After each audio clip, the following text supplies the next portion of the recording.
And if you were to look back at that young man attending boarding school in England all those years ago, what advice would you give him now? um, I'm not. I've been very lucky, I have to say, over the years, and things have. I've had a few disasters, but mostly things have gone sort of well. Mostly, I would say, unstructured, and without, as we said right at the beginning, without a sort of clear path.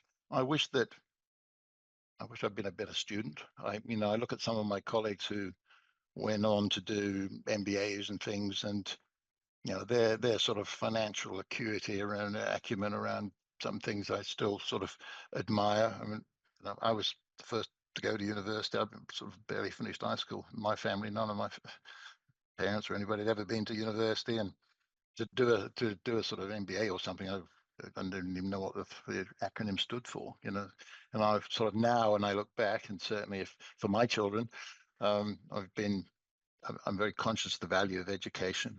And if there's one thing you can give your kids, well, two things. One is education, and the other is an understanding of the wider world. And it's very easy to get caught up in your own little world, whether it's geographic or whatever, and think, well, Australia's the best at everything. Well, it's actually not.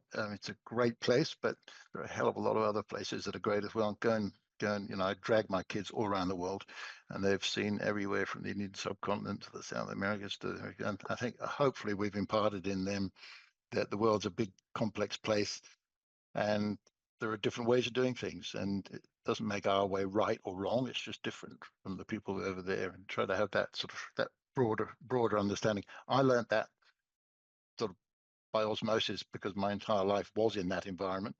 But for somebody growing up, perhaps without the benefit of that very peripatetic life that I had, I think that's a valuable lesson, and certainly I've tried to impart that in my kids.